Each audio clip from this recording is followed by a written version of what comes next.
Hindi pa naman nga po pala nagsisimula yung stretching or yung practice kaya naman naisipan na nga muna namin kumain. Nahinog na din nga po pala yung last na bunga nito nga po palang langka kaya naman si Papa kinuha na din nga po pala dito sa may puno. Iginuhit ko na din nga po pala tong size ng aking paa dito nga po pala sa bond paper at kailangan na din nga po pala naming ipasa.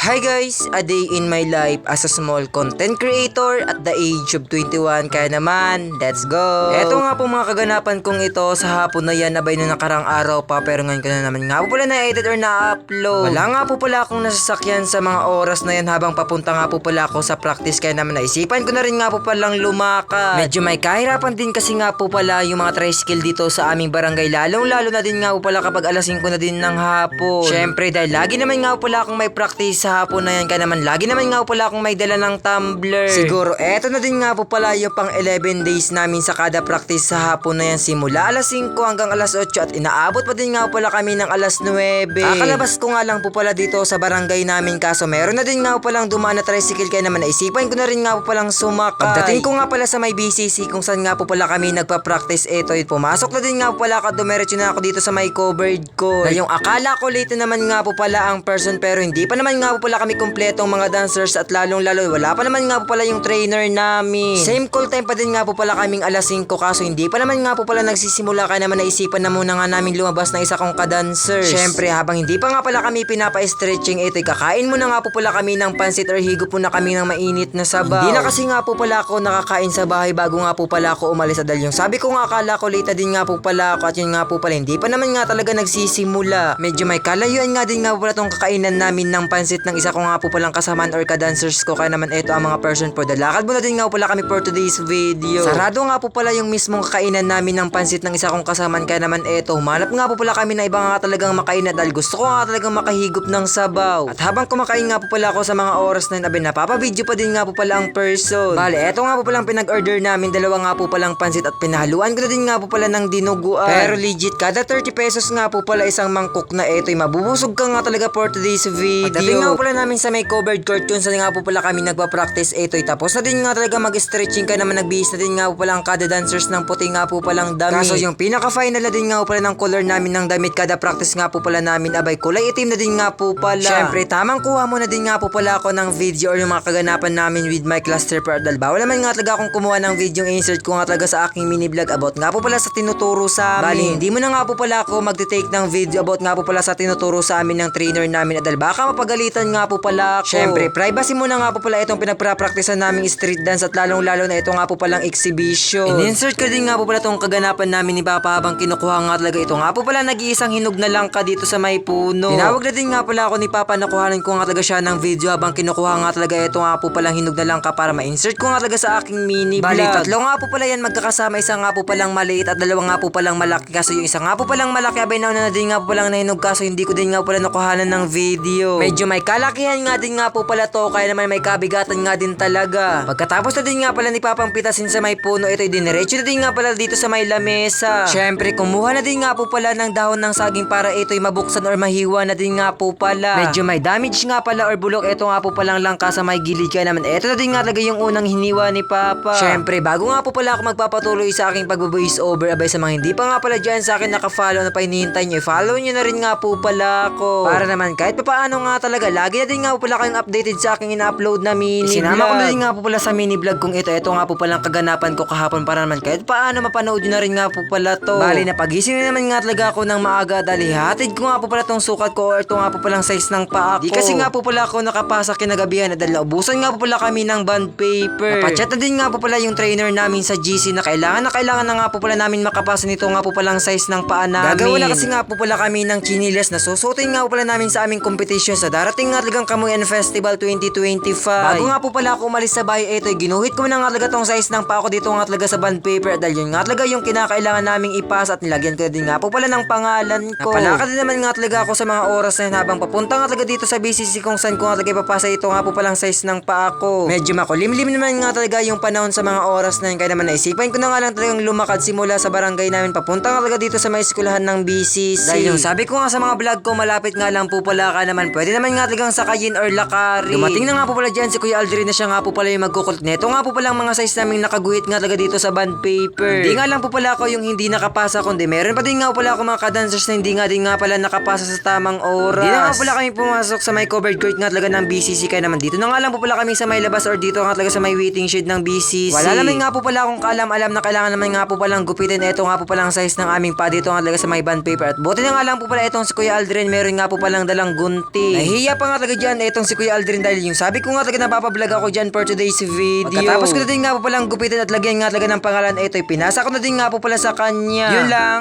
Bye-bye!